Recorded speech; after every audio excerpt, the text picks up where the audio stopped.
ടെക്നിക്കാണ് ശരിക്കും. ടെക്നിക്കെന്ന് പറഞ്ഞാൽ negative മീനിങ്ങിലല്ല, positive മീനിങ്ങിൽ. അതൊരു ശാസ്ത്രം പോലെയാണ്. സുവിശേഷ ശാസ്ത്ര വിധിപ്രകാരം ഒരു വിഷയത്തെ എങ്ങനെയാണ് മാനേജ് ചെയ്യുന്നത്, അതിൽ കൂടുതൽ അനുഭവങ്ങൾ നമുക്ക് തരുന്നത് ഉടമ്പടി ജീവിതമാണ്. ഉടമ്പടിയിൽ ചില ആൾക്കാർ ചില ഇൻവെസ്റ്റേഴ്സ്, ഇപ്പം നമ്മൾ നിക്ഷേപകരെന്നല്ലേ പറയുന്നത്, ഉടമ്പടിയിലെ ചില നിക്ഷേപകർ, ഞാൻ പാർട്ടിസിപ്പൻസ് എന്ന് പറയത്തില്ല, പങ്കാളികളെന്ന് പറയുന്നതിനേക്കാൾ ഉപരി ഉടമ്പടി ഒരു പങ്കാളിത്ത ആധ്യാത്മിക ജീവിതമാണ്. അപ്പോൾ അതേസമയം തന്നെ പങ്കാളികൾ എന്ന് പറയുന്നതിനേക്കാൾ ഉപരി ഉടമ്പടിയിലെ നിക്ഷേപകരെന്ന് പറയുന്നതാണ് കുറച്ചുകൂടി ആപ്റ്റായിട്ടുള്ള വാക്യം. കാര്യം, കർത്താവിൻ്റെ ചില വചനങ്ങളുടെ വേലി അരികെ പിടിച്ചു പോകുമ്പോൾ നമ്മൾ ചെന്നെത്തുന്ന ചില ആധ്യാത്മിക ലക്ഷ്യങ്ങളും ആ ലക്ഷ്യങ്ങളിലേക്കുള്ള ദൈവം വരച്ചിട്ട മാർഗങ്ങളും ഒക്കെ ഉണ്ട്. അതിലൊരു വചനമാണ് മത്തായി ശ്ലീഹായുടെ സുവിശേഷം 25-ാം അധ്യായം 30-ാമത്തെ വാക്യം. മത്തായി 25:30. പ്രയോജനമില്ലാത്ത ആ ഭൃത്യനെ പുറത്ത് അന്ധകാരത്തിലേക്ക് തള്ളിക്കളയുക. അവിടെ വിലാപവും പല്ലുകടിയുമായിരിക്കും. എൻ്റെ ഭാഷയിൽ ഞാൻ ഇതിനെ ഒക്കൾട്ട് വേടെന്നാണ് വിളിക്കുന്നത്. ഒക്കൾട്ട് വേട് എന്ന് വെച്ച് കഴിഞ്ഞാൽ ഗൂഢവചനം. ദൈവം വെളിച്ചത്ത് പറയണ വചനങ്ങളുണ്ട്, ദൈവം രഹസ്യത്തിൽ പറയണ വചനങ്ങളുണ്ട്. വെളിച്ചത്ത് പറയുന്ന വചനങ്ങൾ. Take the word of God. ശ്രുതികട ഹല്ലേലൂയ ഹല്ലേലൂയ ഹല്ലേലൂയ ഹല്ലേലൂയ. യേശുവേ ആരാധന ആരാധന ആരാധന ആരാധന. യേശുവേ നന്ദി മഹത്വം മഹത്വം മഹത്വം. Hallelujah hallelujah hallelujah hallelujah. യേശുവേ നന്ദി നന്ദി ഹല്ലേലൂയ. മത്തായി 10:26-27. നിങ്ങൾ അവരെ ഭയപ്പെടേണ്ട, എന്തെന്നാൽ മറഞ്ഞിരിക്കുന്നതൊന്നും വെളിപ്പെടാതിരിക്കുകയില്ല, നിഗൂഢമായിരിക്കുന്നതൊന്നും അറിയപ്പെടാതിരിക്കുകയുമില്ല. അന്ധകാരത്തിൽ നിങ്ങളോട് ഞാൻ പറയുന്നവ പ്രകാശത്തിൽ പറയുവിൻ. ഇപ്പൊ ചില പറച്ചിൽ ഇരുട്ടത്തായിരിക്കും പറയണത്. അവിടെ വേണ്ടത്ര വെളിച്ചമൊന്നും ഉണ്ടാകത്തില്ല. കർത്താവ് പറയും, ഇരുട്ടത്ത് നമ്മുടെ കർത്താവിൻ്റെ കാണാൻ പറ്റത്തില്ല, പക്ഷെ സ്വരം മാത്രം കേൾക്കും. അത് അന്ധകാരത്ത് നിങ്ങളോട് പറഞ്ഞത്. എന്നുവെച്ചാൽ അവിടെ വേണ്ട നമുക്ക് വ്യക്തതയില്ല, നമുക്ക് വ്യക്തമല്ല, കാഴ്ചകൾ വ്യക്തമല്ല, പക്ഷെ ശബ്ദം കേൾക്കുന്നുണ്ട്. അതാണ് ഇരുട്ടത്ത് അന്ധകാരത്ത് നിങ്ങളോട് പറഞ്ഞത്. നിങ്ങളെന്ത് ചെയ്യണം? അത് വെളിച്ചത്തിൽ പരസ്യപ്പെടുത്തണം. അപ്പോൾ വെളിച്ചത്തിൽ പരസ്യപ്പെടുത്താനുള്ള ചുമതല ദൈവത്തിൻ്റെക്കാൾ ഉപരി സുവിശേഷ പ്രവർത്തകരുടേതാണ്. ദൈവം അത് ഇങ്ങനെ ഇരുട്ടത്തെ പറയത്തുള്ളൂ. വലിയ വലിയ കാഴ്ചകളൊന്നും ചുറ്റുപാടും ഇങ്ങനെ ഇരുട്ടാക്കി കൊണ്ട് മാത്രമേ ചില വചനങ്ങൾ പറയത്തുള്ളൂ. ചുറ്റുപാടും കാണാൻ പറ്റത്തില്ല. ഇപ്പം എന്താ പറയണത്? പ്രയോജനമില്ലാത്ത ഈ ദാസന്, ഇതാണ് നിഗൂഢ വചനം എന്ന് പറയുന്നത്. അന്ധകാരം നിങ്ങളോട് പറഞ്ഞത് നിഗൂഢ വചനമാണ്. ഈ നിഗൂഢ വചനത്തിൻ്റെ പ്രത്യേകത എന്ന് പറയുന്നത് അത് ആവർത്തിക്കപ്പെടത്തില്ല. എപ്പോഴും അത് തന്നെ പറഞ്ഞുകൊണ്ടിരിക്കത്തില്ല. സുവിശേഷത്തിൽ എപ്പോഴും പറയുന്ന കുറേ കാര്യങ്ങളുണ്ട്. മാനസാന്തരപ്പെടുവിൻ, അല്ലേ? അത് ഇടയ്ക്കിടയ്ക്ക് പറഞ്ഞുകൊണ്ടിരിക്കും, മാനസാന്തരപ്പെടുവിൻ.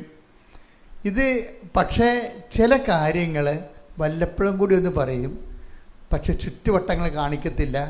അത് ഇരുട്ടാക്കിയേ കാണിക്കത്തുള്ളൂ. അത് ഒറ്റ പ്രാവശ്യം പറയത്തുള്ളൂ. ഇതിനാണ് അന്ധകാരത്തിൽ പറയുന്ന വചനങ്ങൾ. അത് നിഗൂഢ വചനങ്ങൾ എന്ന് പറയും. ഒക്കൾട്ട് വേർഡ് എന്ന് ഞാൻ പറയണത്. അതായത് ഹിഡൻ വേർഡ് ഇങ്ങനെ മറച്ച് വെച്ചിരിക്കണത്. കർത്താവ് എപ്പോഴും മറച്ച് വെച്ചതിനെക്കുറിച്ച് എപ്പോഴും സംസാരിക്കാറുണ്ട്. നമ്മൾ ശ്രദ്ധിക്കാറില്ലെന്നേ ഉള്ളൂ. Take the word of God. ശ്രുതികട ഹല്ലേലൂയ. ഹല്ലേലൂയ, ഹല്ലേലൂയ. ആനന്ദിച്ച് പരിശുദ്ധാത്മാവിൽ ആനന്ദിച്ച് അവൻ പറഞ്ഞു, സ്വർഗത്തിന്റെയും ഭൂമിയുടെയും കർത്താവായ പിതാവേ, പിതാവേ, അവിടുത്തെ ഞാൻ സ്തുതിക്കുന്നു. എന്തെന്നാൽ അങ്ങ് ഇവ ജ്ഞാനികളിൽ നിന്നും ബുദ്ധിമാന്മാരിൽ നിന്നും മറച്ചു വയ്ക്കുകയും ശിശുക്കൾക്ക് വെളിപ്പെടുത്തുകയും ചെയ്തു. അപ്പോൾ ഓപ്പൺ മാർക്കറ്റിലില്ല ഇത് വളരെ സ്വകാര്യമായ ഒരു വിതരണമേ ഉള്ളതിനെ, അതാണ് മറച്ചു വെക്കുക എന്ന് പറയുന്നത്. ഹിഡൻ വേഡ്, മറച്ചു വെച്ച വചനങ്ങൾ, അന്ധകാരത്തിൽ പറഞ്ഞവർ, ഇതുപോലെ പറയുന്ന സ്ഥലങ്ങളെക്കുറിച്ച് ഇപ്പം യോഹന്നാൻ്റെ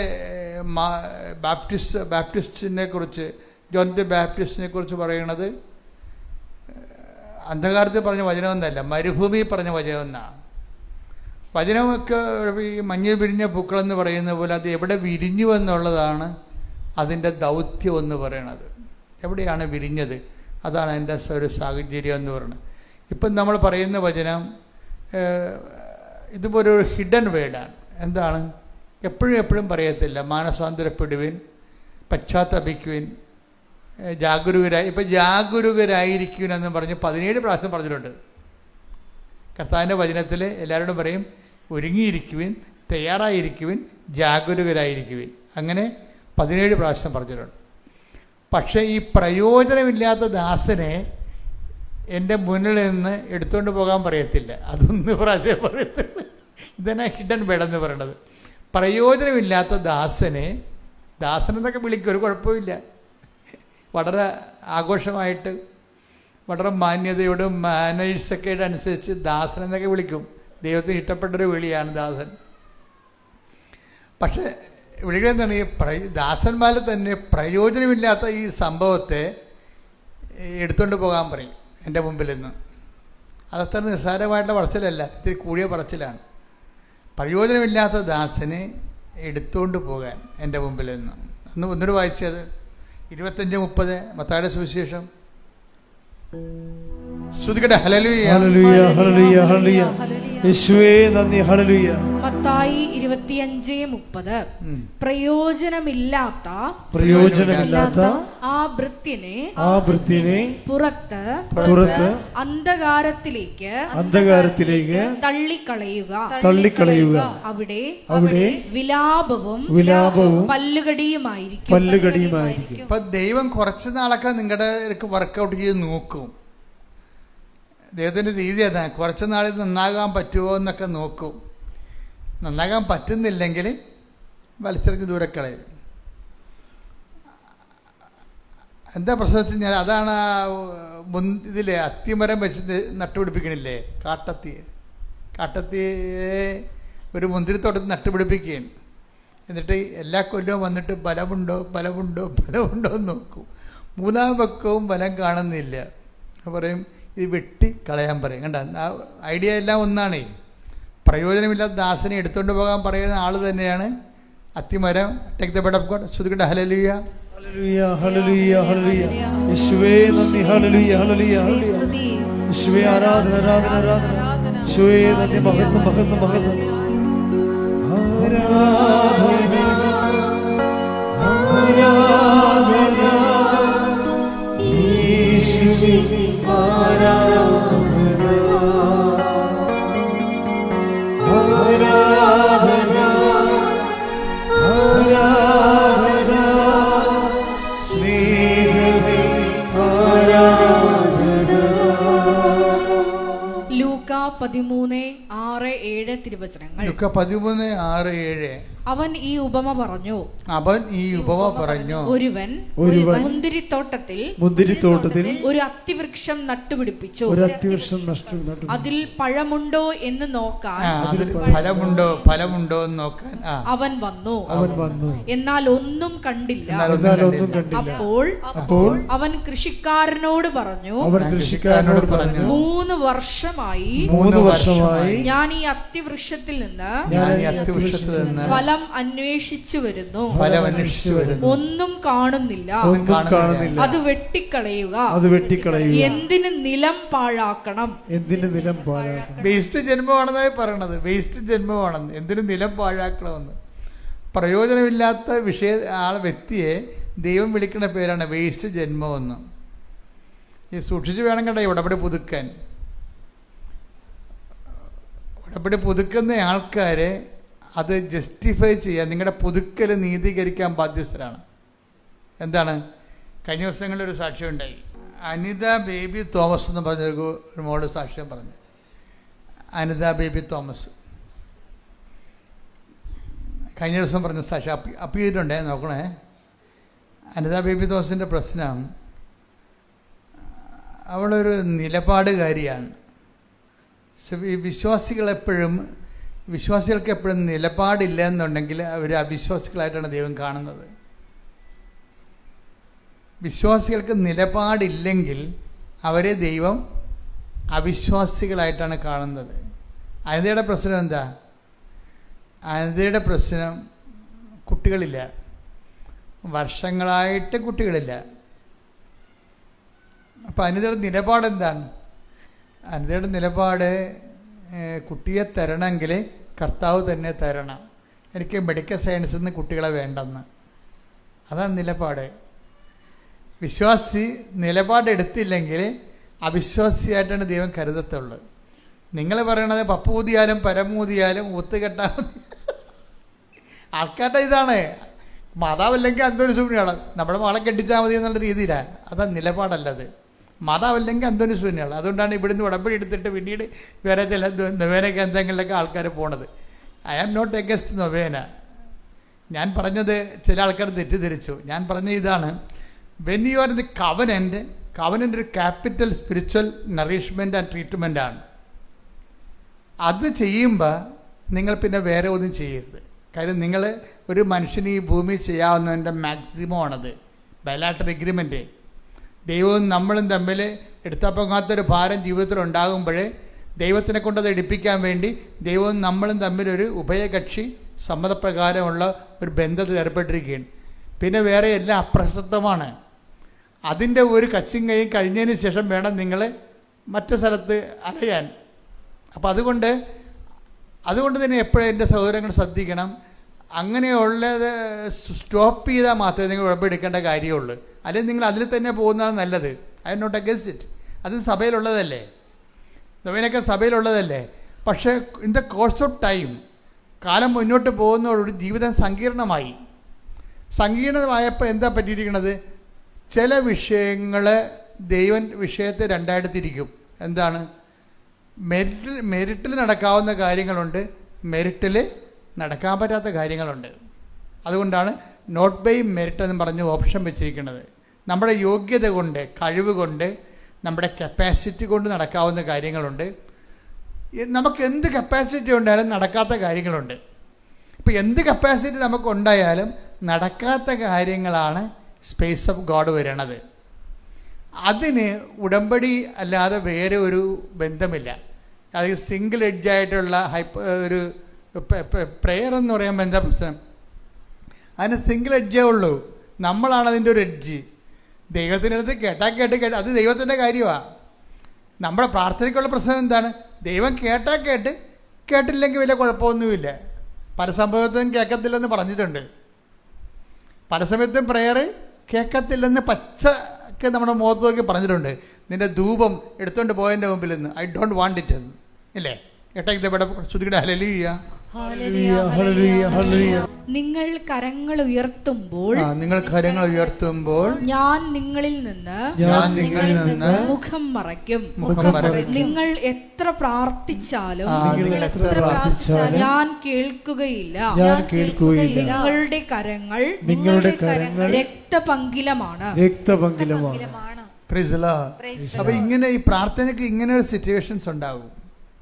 നിങ്ങൾ എത്ര പ്രാർത്ഥിച്ചാലും ഞാൻ കേൾക്കുകയില്ല. പക്ഷെ അങ്ങനെ ഒരു വിഷയം ഉടമ്പടിയിൽ ഉണ്ടാകത്തില്ല. എന്താ കാര്യം? ഇത് ഡബിൾ എഡ്ജാണ്. ഇതിൻ്റെ എഡ്ജ് ഒരെണ്ണം നമ്മളൊന്ന് ദൈവമാണ്. ബയലാറ്ററൽ എഗ്രിമെൻ്റാണ് ഇത്. സാധാരണ പ്രാർത്ഥന ഉടമ്പടിയും തമ്മിൽ നിങ്ങൾ തിരിച്ച് മനസ്സിലാക്കണം. ഇത് കണ്ടേ, നിങ്ങൾ എത്ര പ്രാർത്ഥിച്ചാലും ഞാൻ നിങ്ങളെ കേൾക്കില്ല. അപ്പോൾ അതിൻ്റെ ചാൻസ് ഉണ്ട് പ്രാർത്ഥന ബധിരകരണങ്ങളിൽ തട്ടി തിരിച്ചു പോരാൻ സാധ്യതയുണ്ട്. പക്ഷെ അതേസമയം തന്നെ ഉടമ്പടി സംബന്ധിച്ചിടത്തോളം ബയലാറ്ററൽ എഗ്രിമെൻ്റാണ്. ദൈവം ഒരു കക്ഷിയാണ് ഇതിൻ്റെ അകത്ത്. ഉടമ്പടി ചെയ്യുന്നവരെല്ലാവരും മനസ്സിലാക്കണം, നിങ്ങൾ ഉടമ്പടി ഉഴപ്പുമ്പോൾ ഉടമ്പടി എടുക്കാതിരുന്ന കാലത്തേക്കാളും പാപത്തിലാണ് ജീവിക്കുന്നത്. കാര്യം എന്താണ്? ദൈവവുമായിട്ടൊരു കക്ഷിയുമായിട്ട് നമ്മൾ ഉടമ്പടി ചെയ്യണത്. എന്നിട്ട് നക്കാപ്പിച്ച അനുഗ്രഹത്തിൽ നിന്ന് കിട്ടിയില്ല, താമസിച്ച് പോയെന്നും പറഞ്ഞുകൊണ്ട് നിങ്ങളുടെ പഴയ മനസ്സിരിപ്പ് പോലെ ജീവിക്കുകയാണ്. അത് വന്നാൽ മിക്കവാറും നിങ്ങളുടെ അതിൻ്റെ റിപ്രക്കഷൻസ് വന്നാൽ കൊടുത്തു വിട്ടാൻ കയ്യിൽ ഒന്നും ഉണ്ടാകത്തില്ല.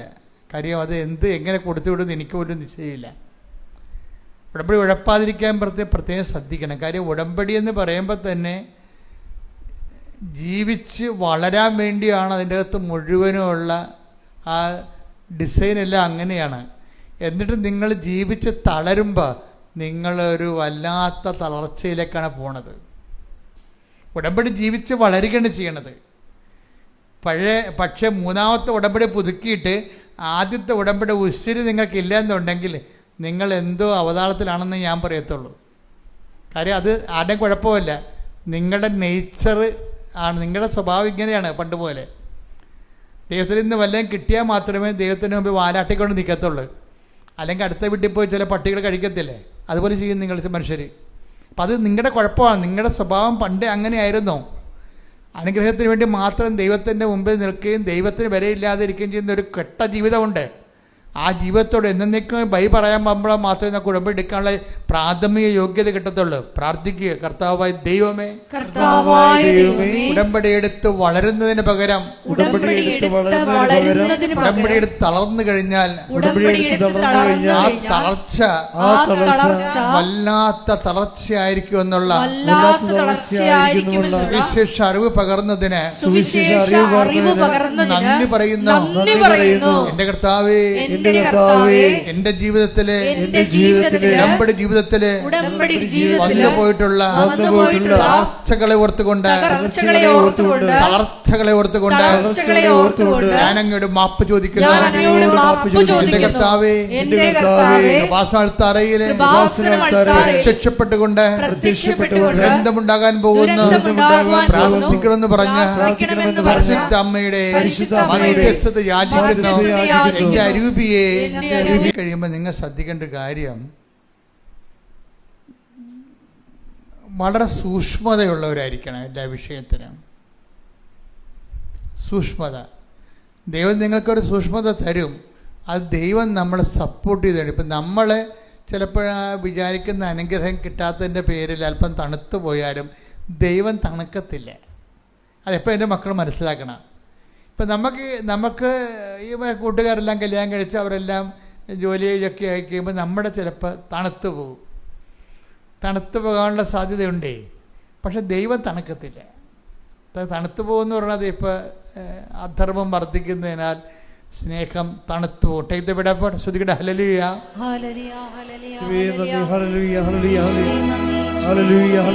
ആരാധന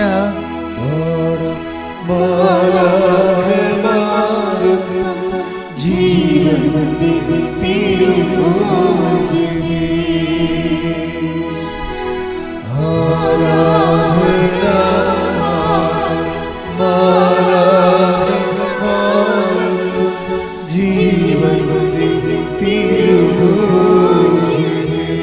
പരിശുദ്ധ പരമദിവ്യകാരുണ്യത്തിന് ആരാധനയും സ്തുതിയും പുകഴ്ചയും ഉണ്ടായിരിക്കട്ടെ.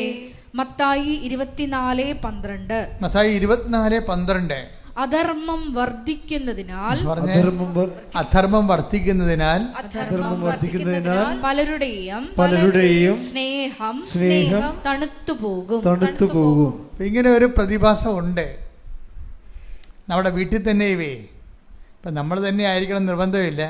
വീട്ടിലുള്ള കയ്യിരിപ്പ് മോശമാണെങ്കിലും നമ്മുടെ ദൈവസ്നേഹം തണുത്തു പോകും. ഇപ്പം നമ്മൾ ഉടമ്പടി ജീവിക്കുന്നുണ്ടെങ്കിലും വീട്ടിൽ വെള്ളം അടിച്ച് കഞ്ചാവ് അടിച്ച് തോന്നിവാസം കഴിഞ്ഞ് കണ്ടവൻ്റെ കരുത്തേക്ക് കയറി കള്ളക്കേസും പറഞ്ഞ് നടക്കുന്ന പാർട്ടി ഉണ്ടെങ്കിലേ ഇത് ഈ ആളാണ് നമ്മളെ കൂട്ടം വീട്ടിലുള്ളത്. അപ്പോൾ ഈ അണ്ണന്മാരുണ്ടെങ്കിൽ ചില സമയത്ത് നമ്മൾ സൂക്ഷിച്ചില്ലെങ്കിൽ നമ്മുടെ സ്നേഹം തണുത്തു പോകും. 24:12 വായിച്ച്. അധർമ്മം വർദ്ധിക്കുന്നതിനാൽ അധർമ്മം വർദ്ധിക്കുന്നതിനാൽ പലരുടെയും സ്നേഹം തണുത്തുപോകും. ആകപ്പാടൊരു ആശ്വാസം ഉടമ്പടിയിൽ എന്താണെന്ന് അറിയാമോ? ഉടമ്പടി ബൈലാറ്ററൽ എഗ്രിമെൻ്റ് അല്ലേ? അപ്പോൾ നമ്മൾ അവിശ്വസ്തരാണെങ്കിലും ദൈവം ശ്രുതികട ഹല്ലേലൂയ ആരാധന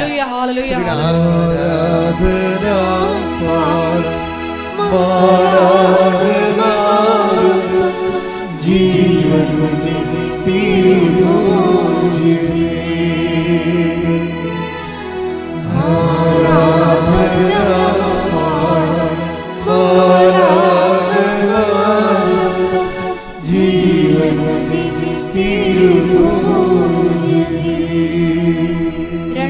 Timotheos 2:13.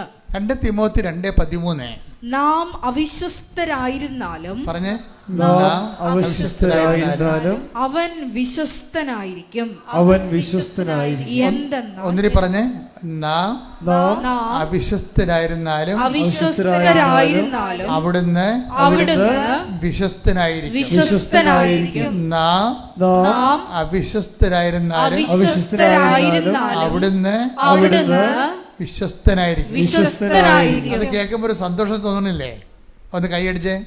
Hallelujah hallelujah hallelujah hallelujah ഹല്ലേലൂയ. ഉടമ്പടിയിലുള്ള നമ്മുടെ വിശ്വാസങ്ങളെ സാക്ഷികളാക്കി നിർത്തുന്ന ദൈവപിതാവിന്റെ സ്നേഹത്തിന് നന്ദി പറയുന്നു. ഹല്ലേലൂയ. മഹത്വം മഹത്വം ദൈവപിതാവേ, നന്ദി.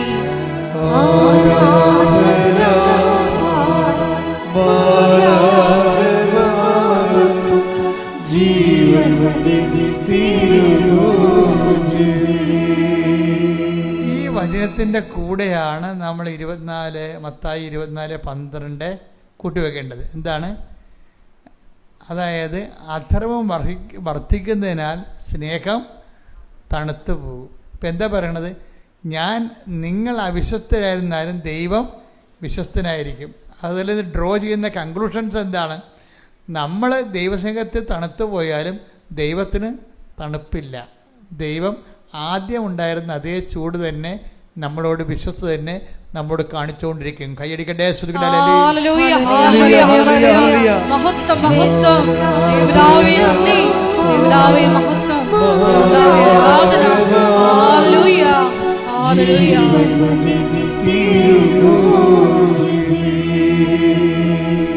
അത് കാരണം നമ്മൾ അല്പം ഇങ്ങനെ ഫ്രീസായി പോയാലും ദൈവം ഫ്രീസാകത്തില്ല. ദൈവത്തിൽ നിന്ന് കമ്മ്യൂണിക്കേഷൻസ് വന്നുകൊണ്ടിരിക്കും, നമ്മളിൽ നിന്ന് കമ്മ്യൂണിക്കേഷൻ കുറഞ്ഞുകൊണ്ടിരിക്കും. ഇപ്പം നമ്മുടെ വീട്ടിലൊക്കെ പ്രശ്നം ഉണ്ടെങ്കിൽ നിങ്ങൾക്ക് രോഗം ഉണ്ടായാൽ മതിയല്ല. നിങ്ങൾക്ക് രോഗം ഉണ്ടായാൽ തന്നെ നിങ്ങളത് ഡൗൺ ആവും ഉടനെ. ഇങ്ങനെ ഡൗൺ ആയാലും മെസ്സേജ് വന്നുകൊണ്ടേയിരിക്കും. അതിൻ്റെ അർത്ഥം എന്താണ്? നമ്മൾ അവിശ്വസ്തരായാലും ദൈവം വിശ്വസ്തനെ തുടരുന്നത് കൊണ്ടാണ് അങ്ങനെ വരണത്. ഇപ്പം ഈ ഇവരുടെ കാര്യമില്ല. ആരാണ്? അനിത ബേബി തോമസ് അല്ലേ? അനിത ബേബി തോമസിൻ്റെ പ്രശ്നം എന്താണ്? അവർക്ക് മെഡിക്കലിൽ നിന്ന് കുഞ്ഞിനെ വേണ്ട. 9 വർഷമായി കേട്ടോ. ഒന്ന് ചിന്തിക്കണേ. ഒരു മോളെ കല്യാണം കഴിച്ചിട്ട് 9 വർഷമായി, മക്കളില്ല. പക്ഷെ ഒരേ ഒരു നിലപാടാണ്. എന്താണ്? എനിക്ക് മെഡിക്കൽ സയൻസിൽ നിന്ന് മക്കളെ വേണ്ട. അങ്ങനെ വന്നാൽ അവൾ പറയണത് എൻ്റെ ഭർത്താവിനെ വിശ്വാസം വളർത്താൻ പറ്റത്തില്ലെന്ന്. എന്നാ സ്ത്രീകളായിപ്പോൾ ഉള്ളത്. അവർ പറയുന്നൊരു കാര്യമേ, മക്കളല്ല എനിക്ക് പ്രശ്നം. എന്താണ്? എനിക്ക് മക്കളെ വേണമെങ്കിൽ എൻ്റെ കർത്താവ് തന്നെ എനിക്ക് തരണം. അങ്ങനെ തന്നാലുള്ള ഗുണം എന്താ വെച്ച് കഴിഞ്ഞാൽ എൻ്റെ ഭർത്താവിനെ എനിക്ക് വിശ്വാസത്തിൽ വളർത്താൻ പറ്റും. അപ്പോൾ ഈ ഭർത്താവിൻ്റെ വിശ്വാസത്തിൻ്റെ കാവൽക്കാരിയായിട്ട് ഭാര്യ മാറുന്നൊരു കാഴ്ചയില്ലേ? കൈയടിക്കട്ടെ. ശ്രദ്ധിക്കട്ടെ.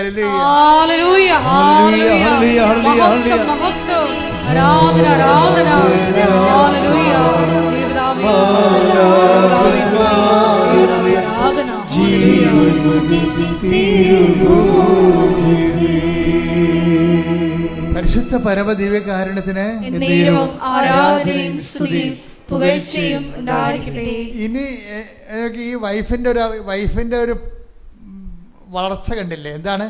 ഭർത്താവിൻ്റെ വിശ്വാസത്തിൻ്റെ കാവൽക്കാരിയാകാൻ വേണ്ടി അവൾക്കൊരു കുഞ്ഞ് ലഭിക്കുന്ന ഒരു സ്ത്രീയുടെ ഒരു ഭാര്യ അല്ലെങ്കിൽ ഒരു ജീവിത പങ്കാളിയുടെ ജീവിതത്തിൽ ഏറ്റവും വലിയൊരു സ്വപ്നമാണ് കുഞ്ഞെന്ന് പറയണത്. അത് ആ പുരുഷന്മാരെക്കാൾ അത്യാവശ്യമുള്ള സ്ത്രീകൾക്കാണ്. അപ്പോൾ അങ്ങനെ വരുമ്പോൾ ആ ഒരു ഏറ്റവും വലിയ ഒരു ആവശ്യം പോലും ഭർത്താവിൻ്റെ വിശ്വാസത്തിൻ്റെ വേണ്ടി അവൾ ദൈവത്തിലും തന്നെ കിട്ടണമെന്ന് ശാഠ്യം പിടിക്കുകയാണ്. അവൾക്ക് വേണമെങ്കിൽ IVF പോകാം. ഡോക്ടർമാർ പലരും അവളോട് പറയുന്നുണ്ട്, എന്താണ് തള്ളേ, നിങ്ങളുടെ വയസ്സ് കൂടിക്കൊണ്ടിരിക്കുകയാണ്, നിങ്ങളിങ്ങനെ വയസ്സായിട്ടാണ് കൊച്ചിനെ ജനിപ്പിക്കാൻ പോകണമെങ്കിൽ അതിന് 10-20 വയസ്സാകുമ്പോൾ നിങ്ങൾക്ക് 10-70 വയസ്സാകും. വിട്ടിത്തരൊന്നും കാണിക്കേണ്ട, IVF ചെയ്യാൻ ഡോക്ടർ നിർബന്ധിക്കുന്നുണ്ട്. അപ്പോൾ പക്ഷേ ഇവൾക്കത് ഇഷ്ടമല്ലാത്ത കാരണം ഭർത്താവ് ഇവളോട് യോജിക്കുകയാണ്. ഭർത്താവിന് ഇഷ്ടമുണ്ട് IVF പോകാൻ, കുഞ്ഞിനെ കിട്ടിയാൽ മതി എന്നാണ് അയാളും പറയണത്. പക്ഷേ അത് ഇവളോട് പറയാനുള്ള ധൈര്യം പുള്ളിക്കില്ല. എന്താ കാര്യം? ഇവൾക്ക് അടുത്ത വിശ്വാസിയാണ്. ഇവൾക്ക് അടുത്ത വിശ്വാസിയായതുകൊണ്ട് നമുക്ക് IVF പോകാമെന്ന് പറയാൻ പറ്റണില്ല. പക്ഷെ അങ്ങനെ ഇരിക്കുന്ന സമയത്ത് ഇവളുടെ അമ്മ ഉണ്ട്. അവിടെ അമ്മ പറയും, മകളെ, നിനക്ക് കുഞ്ഞിനെ കിട്ടുമെന്ന് മാതാവ് എന്നോട് പറഞ്ഞെന്ന് പറയും. അത് പറയണ കാര്യം എന്താണെന്ന് വെച്ച് കഴിഞ്ഞാൽ ഉടമ്പടി 3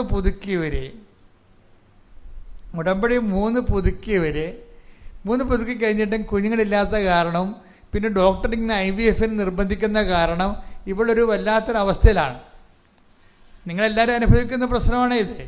അതായത് ഓരോ വിഷയങ്ങൾക്കാണെന്നേ ഉള്ളൂ, വ്യത്യസ്തമായ വിഷയങ്ങളെന്നേ ഉള്ളൂ. ഉടമ്പടി 3 പുതുക്കിയിട്ടും ഒരേ അടയാളം കിട്ടണില്ല. പക്ഷെ ഡോക്ടർ നിർബന്ധിക്കുന്ന IVF എടുക്കുക, പ്രായമാകുന്നില്ല എന്ന്.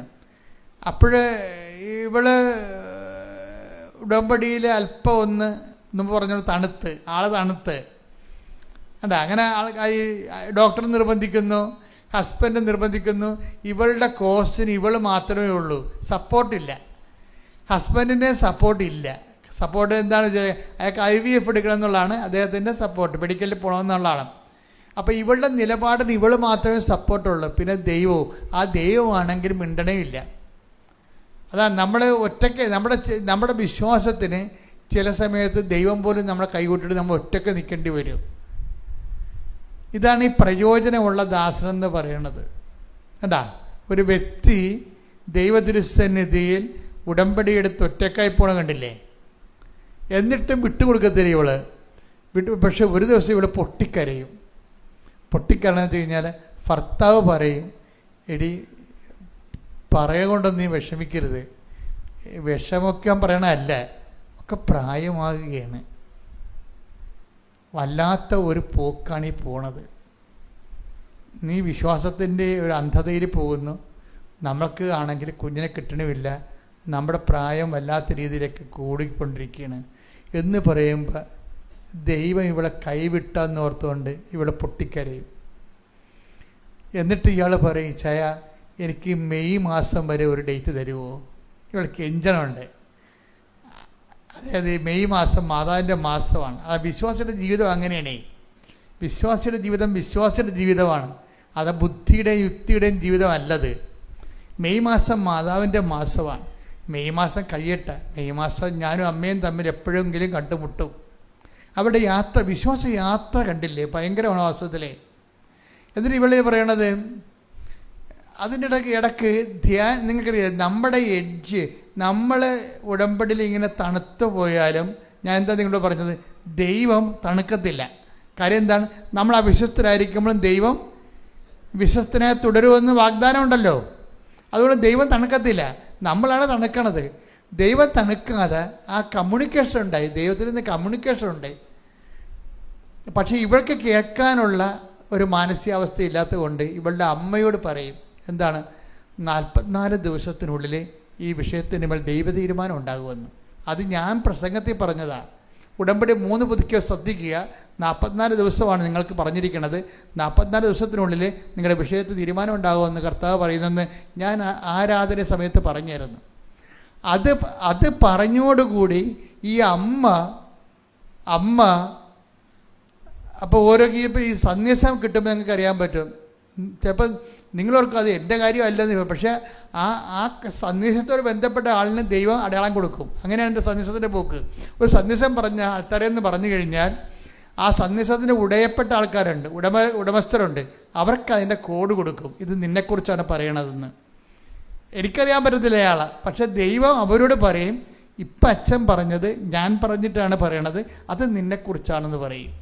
അവർക്ക് ബോധ്യം കിട്ടും. ഉടനെ അവൾ മകളോട് പറഞ്ഞു, വെയിറ്റ് 44 days, അമ്മ ഇതിനുള്ളിൽ സമാധാനം ഉണ്ടാക്കും. അപ്പോൾ ഉടനെ അവൾക്ക് ഒരു വീണ്ടും ഞാൻ പറഞ്ഞില്ലേ, കർത്താവിൻ്റെ സംപ്രേഷണത്തിൽ നിന്ന് കമ്മ്യൂണിക്കേഷനുണ്ട്. ഇവിടെ ഒരു കമ്മ്യൂണിക്കേഷൻ കേട്ട്, ആ കമ്മ്യൂണിക്കേഷൻ എന്താണ്? ചില പൊട്ടന്മാർ, അത് ധ്യാനത്തിൽ പറയണതാണ്, ഞാൻ പറഞ്ഞ പ്രസംഗത്തിലൂടെ പറയുന്നതാണ്. ചില പൊട്ടന്മാർ 3 പുതുക്കിയിട്ട് തണുത്തിരിക്കും. അവർ ഓർക്കണം, അവരുടെ കർത്താവ് പറയുന്നു 4-ാം യാമത്തിലും ഞാൻ വരാമെന്ന്. വീട്ടില്ലേ, ആ കടലിൻ്റെ മീതെ കർത്താവ് വന്നത് എത്രയാണ്? 4-ാം യാമത്തിൽ. അത് കേട്ടപ്പോൾ അവൾക്ക് മനസ്സിലായി, ഇത് അവൾക്ക് വേണ്ടി മാത്രമുള്ള സന്ദേശമാണ്. 3 പുതുക്കിയിട്ട് തണുത്തിരിക്കണ ഞാനാണ്. അതുകൊണ്ട് വൈകുന്നേരം തന്നെ ഓഫീസിൽ നിന്ന്, ഹോസ്പിറ്റലിൽ നിന്ന് വീട്ടിൽ വന്ന്, നേഴ്സാണ്, ഹോസ്പിറ്റൽ ഡ്യൂട്ടി കഴിഞ്ഞ് വീട്ടിൽ വന്നിട്ട് അപ്പം തന്നെ രാത്രി ഭർത്താവിനെ വിളിച്ചുകൊണ്ട് വന്ന് മാതാവിൻ്റെ അടുത്ത്. എന്താ പറഞ്ഞത്? മാതാവ് തലേ ദിവസം രാത്രി പറഞ്ഞായിരുന്നു, നിന്നെ ഉപേക്ഷിക്കത്തില്ലെന്ന്. ചെവി വന്ന് പതുക്കെ പറയും. അത് എനിക്കത് നല്ല അനുഭവമുള്ളത് കൊണ്ട് എനിക്കത് കേട്ടാൻ പെട്ടെന്ന് മനസ്സിലാവും. ഇവളിങ്ങനെ വീണ് പോണ പരുവാകുമ്പോൾ അമ്മ രാത്രി ചെവി വന്ന് പറയും, നിന്നെ ഉപേക്ഷിക്കത്തില്ലെന്ന് പറയും. അതിവക്ക് വല്ലാത്ത ബോധ്യം കിട്ടും. അത് നമുക്ക് കേൾക്കാൻ പറ്റും. മലയാളത്തിൽ തന്നെ പറയണം മാതാവ്. നിങ്ങളവർക്കും ഹാലൂസിനേഷനാണ്, ഇല്യൂഷനാണ്. അത് നിങ്ങൾ പഠിച്ചതിൻ്റെ കുഴപ്പമാണ്. എന്താ കുഴപ്പമെന്ന് വെച്ചാൽ, ഇതെന്ന് പറയണത് ദൈവാനുഭവം എന്ന് പറയണത്, ദൈവം ഒരു വ്യക്തിയാണ്. എത്രയും ലളിതമായിട്ട് നമ്മൾ കമ്മ്യൂണിക്കേറ്റ് ചെയ്യാം, അത്രയും ലളിതമായിട്ടാണ്. ഈജിപ്തിൽ വെച്ച് ഞാൻ കിടന്നുറങ്ങുമ്പോൾ ഞാൻ ആൾ വരണ എനിക്ക് കാണാം, നേരെ ഇങ്ങനെ വരുന്നത് കാണാം. അപ്പം ഞാനിങ്ങനെ ഒറ്റക്കൊരു മുറി കിടക്കണം, ഒരു വലിയൊരു മുറിയിൽ. മണി 3 ആയിട്ടുണ്ടെങ്കിൽ 5 മണിയുടെ വെളിച്ചമാണ് അവിടെ ഉള്ളത്.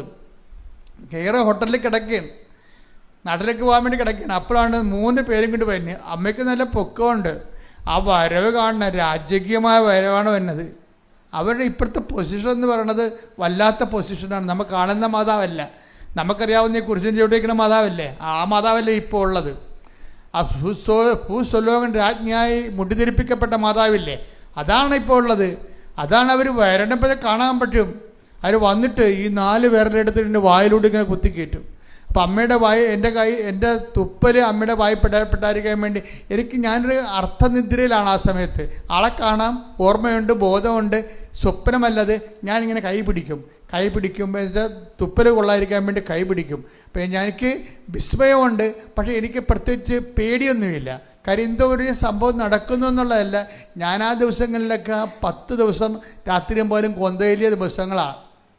10 ദിവസം. ഇന്നിപ്പോൾ ചില അണ്ണന്മാർ കൊന്തൊക്കെ പകരം കരുണ നമസ്കാരം മതിയെന്ന് പറയുന്നുണ്ട്. അതൊക്കെ വിഡ്ഢിത്തരമാണ് ശരിക്കും പറഞ്ഞാൽ. അവർക്ക് ദൈവം എന്താണ്, ആധ്യാത്മിക അനുഭവം എന്താണ്, ജപമാല എന്താണ്, ജപമാലയുടെ ഉള്ളടക്കങ്ങൾ എന്താണെന്നതിനെക്കുറിച്ച് വ്യക്തിപരമായ അനുഭവം ഇല്ലാത്തത് കൊണ്ടാണ് അവർ താത്വികമായിട്ടൊക്കെ സംസാരിക്കുന്നത്. നോൺസെൻസ്.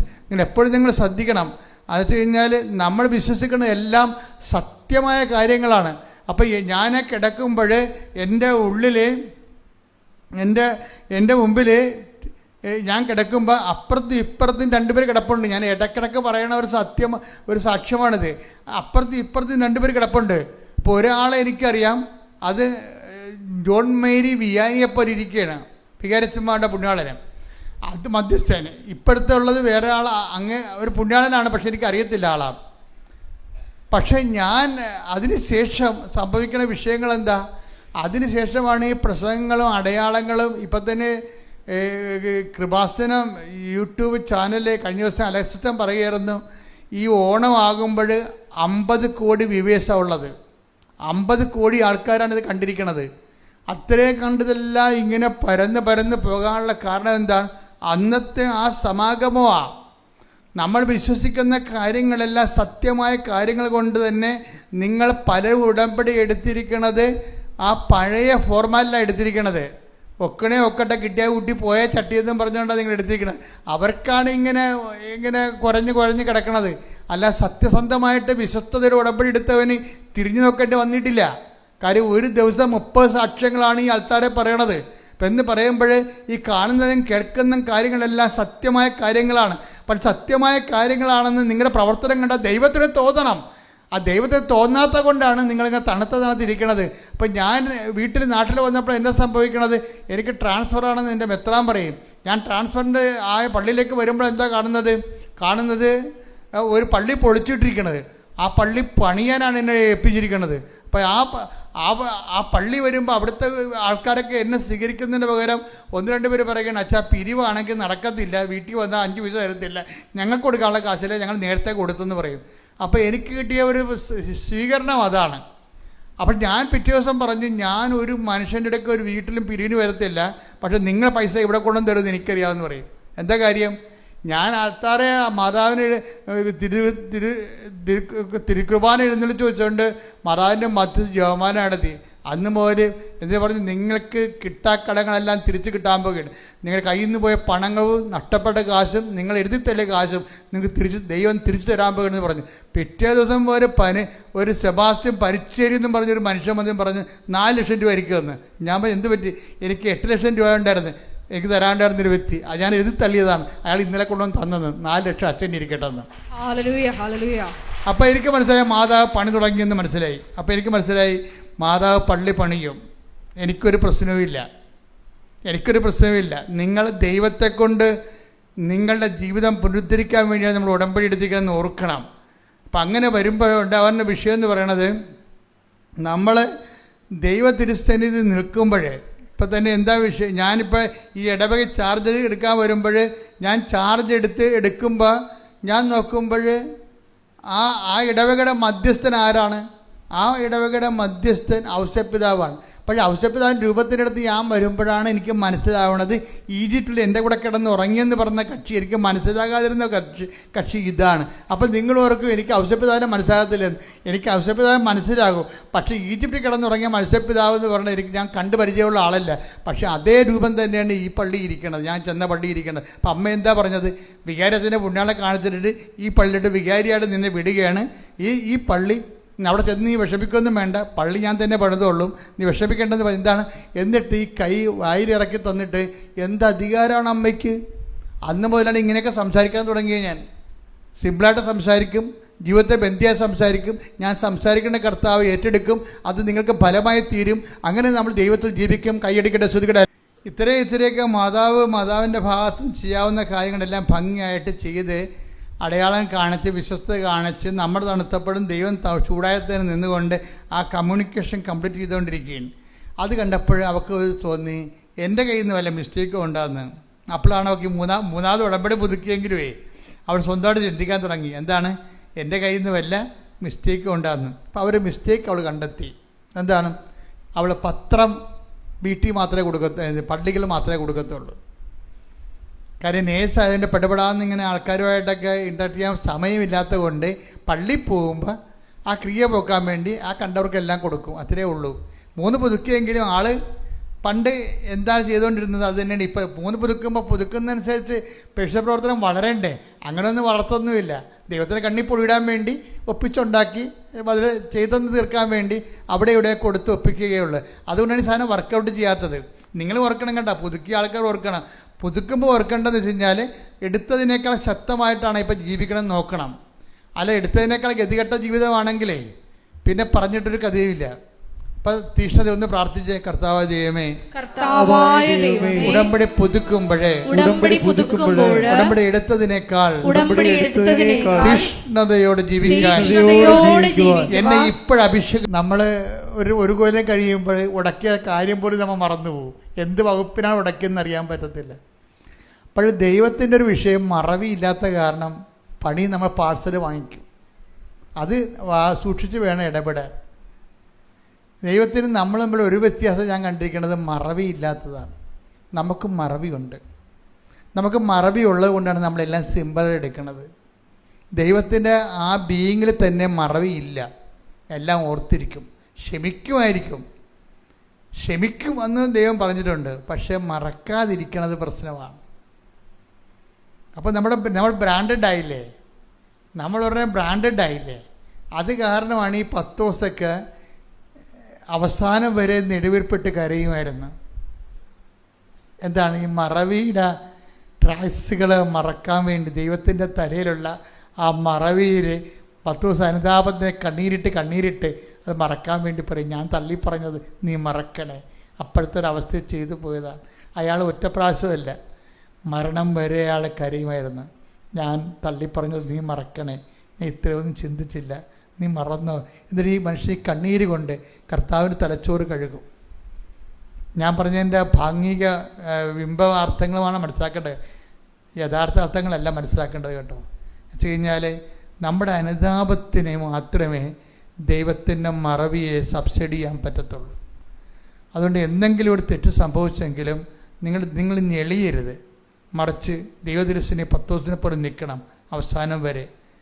ഞാൻ തള്ളിപ്പറഞ്ഞത് നീ മറന്നു കളയണം, നീ ക്ഷമിക്കുമെന്ന് എനിക്കറിയാം, അതല്ല എനിക്ക് വേണ്ടത്, നീ മറന്നു കളയണം. ശ്രുതികട hallelujah hallelujah hallelujah hallelujah hallelujah ഹല്ലേലൂയ. ഞങ്ങളുടെ എണ്ണമറ്റ പാപങ്ങളെ നീ മറച്ചു കളയണമേ എന്ന് പ്രാർത്ഥിക്കുന്നു. ഹല്ലേലൂയ ഹല്ലേലൂയ ഹല്ലേലൂയ ഹല്ലേലൂയ.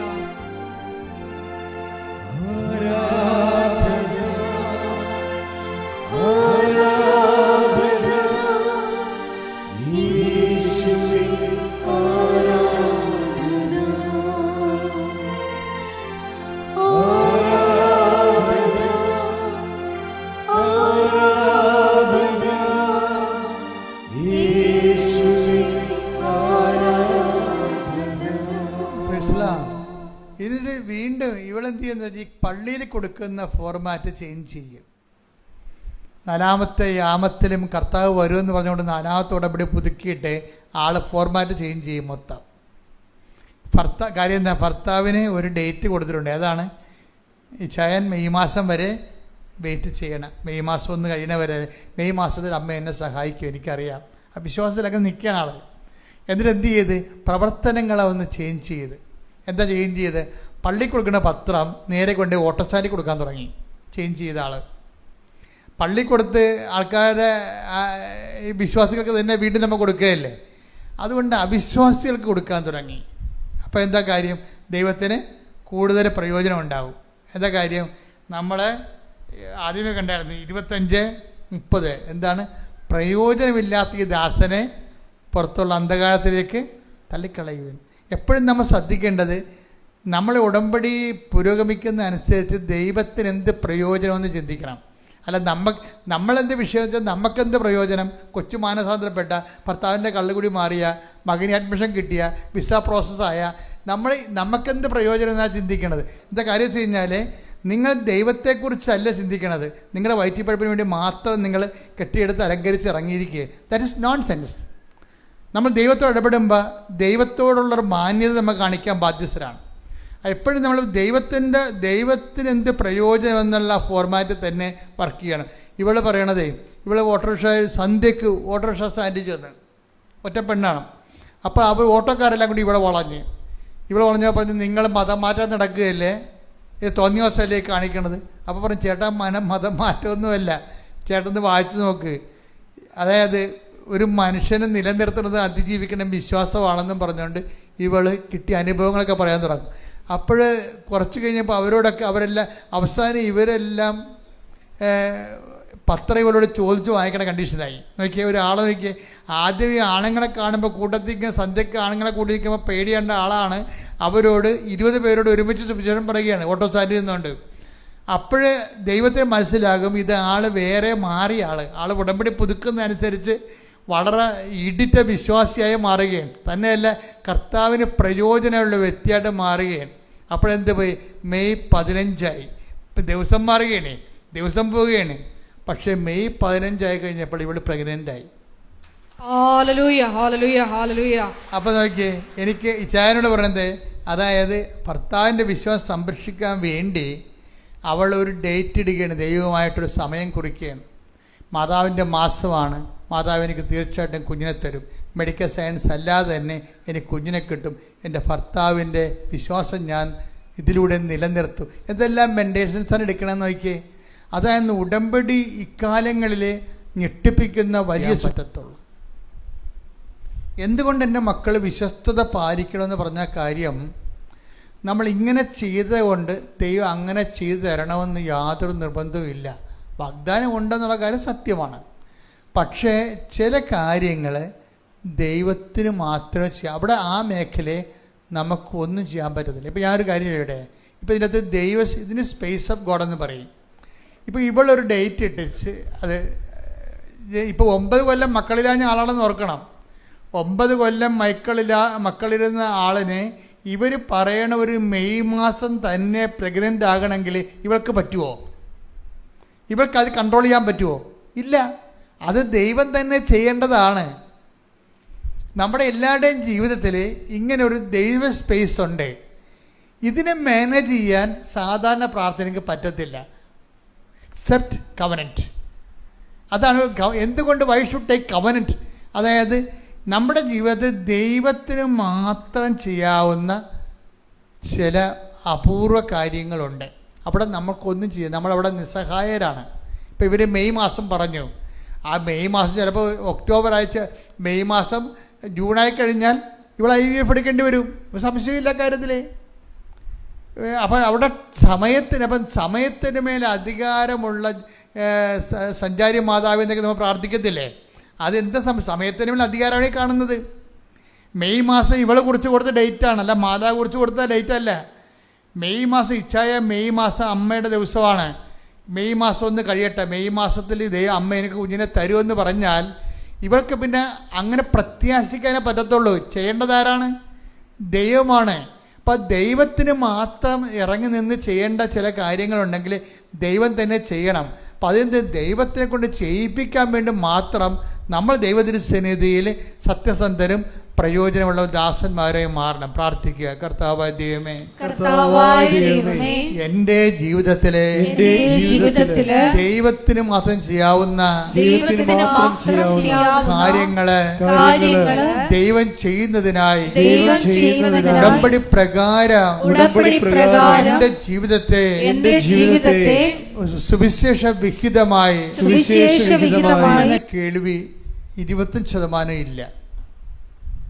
ജന്മനാ കേൾവി 25% ഇല്ല. ആ ടെസ്റ്റ് ചെയ്താണ്, സൂപ്പർ സ്പെഷ്യാലിറ്റി ഹോസ്പിറ്റലിൽ ടെസ്റ്റ് ചെയ്താണ്. അപ്പോൾ സ്വാഭാവികമായിട്ട് കുറച്ച് കഴിയുമ്പോൾ ഇവരുടെ കൂട്ടുകാർക്ക് എല്ലാവരും വീട്ടുകാർക്ക് അറിയാം ഇവർക്ക് പകുതി കേൾവിയേ ഉള്ളതെന്നറിയാം. അപ്പോൾ ഇവരെല്ലാം ധരിച്ചിരിക്കണ എന്താ പ്രശ്നം വെച്ച് കഴിഞ്ഞാൽ വാക്സ് വരും ചെവിയിൽ നിന്ന് എപ്പോഴും. അപ്പോൾ വാക്സ് ക്ലീൻ ചെയ്യും. 6 മാസം കൂടുമ്പോൾ വാക്സ് ക്ലീൻ ചെയ്യും. ക്ലീൻ ചെയ്യുമ്പോൾ ഒരു കേൾവി ഉണ്ടല്ലോ. അപ്പോൾ അവൾ വിചാരിക്കും ക്ലീൻ ചെയ്ത കൊണ്ടാണ് കേൾക്കണമെന്ന് വിചാരിക്കും. ചെറിയ കേൾവി ഉണ്ട്, 75% കേൾവി ഉണ്ട്, ഫുള്ളായിട്ട് കേൾവിയില്ല. അപ്പോൾ ചില കാര്യങ്ങൾ പറയുമ്പോൾ ഇതിങ്ങനെ ചെവിയും കൊണ്ട് ഇരണ്ടി വരും. ചെറിയ ശബ്ദം കുറച്ചാൽ പറയണമെന്നുണ്ടെങ്കിൽ രഹസ്യമൊന്നും പറയാൻ പറ്റത്തില്ല. അപ്പം അങ്ങനെയുള്ള ഒരു ജന്മമാണ്, ഒരു ജീവിതമാണ്. അപ്പം അത് ഈ വാക്സ് ക്ലീൻ ചെയ്തിട്ടും പിന്നെ കേൾവി അത്ര മെച്ചപ്പെടാതെ ാണ് ഇവൾ ടെസ്റ്റ് ചെയ്യണത്. ENT സ്പെഷ്യലിസ്റ്റിനെ കൊണ്ടുപോയി ടെസ്റ്റ് ചെയ്യിക്കുമ്പോഴാണ് പറഞ്ഞത് 20% കേൾവിയുള്ളൂ എന്ന് പറയും. അത് പിന്നെ ഇതിൻ്റെ സ്കാൻ റിപ്പോർട്ട് കിട്ടുമ്പോൾ ഒരു സിസ്റ്റുണ്ട് തലയിൽ, ചെവി ഞരമ്പിന് കർണഞരമ്പിന് സിസ്റ്റുണ്ട്. പിന്നെ അത് സൗണ്ട് ബ്ലോക്ക് ചെയ്യുന്ന എന്തോ ഒരു ബ്രെയിനിൽ എന്തോ ഒരു വിഷയമുണ്ട്. അത് ഓപ്പറേഷൻ കൊണ്ടും ശരിയാകണത് ഉറപ്പില്ല. അപ്പം അതുകൊണ്ട് ജീവിതകാലം മുഴുവനും ഈ പാതി കേൾവിയും കൊണ്ടേ ജീവിക്കാൻ പറ്റത്തുള്ളൂ. അതാണ് വിഷയം. അപ്പോൾ ഇവരെന്താ ചെയ്യണമെന്ന് വെച്ച് കഴിഞ്ഞാൽ ഇവർ ജർമ്മനിലേക്ക് പോയിട്ട് തിരിച്ചു വന്നു. ഇപ്പോൾ ചികിത്സക്ക് പിന്നെ ഒരു ചികിത്സ എടുത്തിട്ട് പിന്നെ ലീവിന് പോയപ്പോൾ ചികിത്സ എടുക്കുമല്ല. അങ്ങനെ പോകുന്ന സമയത്താണ് ഇവർ ഉടമ്പടിയെക്കുറിച്ച് കേൾക്കുന്നത്. ഒരു കേസ് സ്റ്റോറി എങ്ങനെ ഇത് വർക്കൗട്ട് ചെയ്യണം നിങ്ങൾ ശ്രദ്ധിക്കണം. എന്നിട്ട് ദൈവം എങ്ങനെയാണ് ഈ ഉടമ്പടി ഒരാൾ എടുത്തു കഴിഞ്ഞാൽ അയാളുടെ ജീവിതത്തിൽ ദൈവം എങ്ങനെയാണ് ഇത് ആർട്ടിക്കുലേറ്റ് ചെയ്യണമെന്നും സ്റ്റിയർ ചെയ്യണമെന്ന് നമ്മൾ ശ്രദ്ധിക്കണം. നമ്മൾ ഉടമ്പടിക്കാരെപ്പോഴും നിങ്ങൾക്ക് ഏറ്റവും കൂടുതൽ വേണ്ടത് ശ്രദ്ധയാണ്. ദൈവം ചെയ്യുന്ന കാര്യങ്ങളെക്കുറിച്ചുള്ള ശ്രദ്ധയാണ്. നിങ്ങൾ ഉടമ്പടി എടുത്തിട്ട് നിങ്ങളും വീണ്ടും പഴയ ആൾക്കാരായിട്ടല്ല ജീവിക്കണത്, ശ്രദ്ധയില്ലാതെയാണ് ജീവിക്കണത്. പലപ്പോഴും രാവിലെ പ്രത്യക്ഷ പ്രാർത്ഥന ചെയ്യല്, സന്ധ്യ ഉടമ്പടി പ്രാർത്ഥന ചെയ്യല്, പല രോഗികളൊക്കെ കണ്ട് കുറച്ച് പത്രമൊക്കെ കൊടുത്ത് അങ്ങനെ അഡ്ജസ്റ്റ് ചെയ്ത് പോകണ സാധാരണ 50% അങ്ങനെ ചെയ്യണത്. അങ്ങനെ ചെയ്യാൻ പാടില്ല ശരിക്കും പറഞ്ഞാൽ. ഉടമ്പടി എടുത്തു കഴിഞ്ഞാൽ പിന്നെ ബൈലാറ്ററൽ എഗ്രിമെൻ്റാണ്. പിന്നെ നിങ്ങൾ ദൈവത്തിന് പ്രയോജനമുള്ള ആൾക്കാരായിട്ട് മാറിയിട്ട് പിന്നെ ഉടമ്പടി തന്നെ ആയിരിക്കണം നിങ്ങളുടെ ജീവിതത്തിൻ്റെ ഏറ്റവും വലിയ ലക്ഷ്യമെന്ന് പറയണത്. ഞാൻ ഉടമ്പടി എടുത്ത് വ്യക്തിയാണെന്നുള്ള ബോധം വർദ്ധിപ്പിച്ചിട്ട് ദൈവത്തിന് വേണ്ടി ജീവിതം മാറ്റിവെക്കുന്ന ഒരവസ്ഥയാണ്. അപ്പം എന്നാൽ ദൈവത്തിന് തോന്നണം നിങ്ങൾ ഉടമ്പടിയിലാണെന്ന്. എന്നാൽ ഇത് എളുപ്പമാണ്. ഇവരിങ്ങനെ വൃത്തിമനായിട്ട് ഉടമ്പടി ചെയ്യുന്ന ആളാണ്. അപ്പോൾ ഈ വൃത്തിമനായിട്ട് ഉടമ്പടി ചെയ്യുന്ന കാരണം ഇവർ ഒരു സ്പെഷ്യൽ ഒരു ആശുപത്രി ചെന്നപ്പോൾ വേറെ എന്തോ അസുഖത്തിനാണ് ഒരു സൂപ്പർ സ്പെഷ്യാലിറ്റി ആശുപത്രി ചെന്നത്. അവിടെ ഈ കേൾവിക്കുള്ള 20% കുറവ് ആ ഡോക്ടറിനോട് പറയും ഇവർ. ഞാൻ ആശുപത്രി പേരൊന്നും പറയണില്ല, അത് ശരിയല്ലല്ലോ. അങ്ങനെ പറഞ്ഞു കഴിയുമ്പോൾ ഇവളുടെ അപ്പൻ, ഈ എയിലിൻ്റെ അപ്പൻ ഡോക്ടറിനോട് പറയും, ആ ഇയറിൻ്റെ കാര്യത്തിൽ ഞങ്ങൾ വേറെ ട്രീറ്റ്മെൻറ്റിലാണ്. അതിക്ക് മുമ്പ് ഇവരൊരു പണി ചെയ്യും. എന്ന് വെച്ച് കഴിഞ്ഞാൽ ഇവർ വന്ന് ഉടമ്പടി ചെയ്തിട്ട് ഉടമ്പടി തൈലം ചെവി തേക്കും, പ്രാർത്ഥിച്ച്. ചെവി അകത്തൊഴിക്കാമെന്ന് ഞാൻ പറഞ്ഞിട്ടില്ല കേട്ടോ. നിങ്ങൾക്ക് തേച്ച് പ്രാർത്ഥിക്കാം. ദൈവത്തിന് എവിടെ തേച്ചാലും നിങ്ങളുടെ ഉദ്ദേശം മനസ്സിലാവും. അല്ല മണ്ണാക്കി തന്നെ കൊണ്ട് ഒഴിക്കണം നിർബന്ധമില്ല. നിങ്ങൾ അപ്ലൈ ചെയ്യുമ്പോൾ നിങ്ങൾ വിശ്വാസമാണ് അപ്ലൈ ചെയ്യണം. ഉടമ്പടി തൈലത്തിനല്ല ഹീൽ ചെയ്യണത്. ഉടമ്പടി തൈലത്തെ ബ്ലെസ് ചെയ്ത് ദൈവമാണ് നിങ്ങളെ ബ്ലെസ് ചെയ്യണത്. ആ ഒരു ബോധം എപ്പോഴും ഉണ്ടാകണം. പക്ഷെ അപ്ലൈ ചെയ്യുമ്പോൾ നല്ല വിശ്വാസത്തിൽ വേണം അപ്ലൈ ചെയ്യാൻ.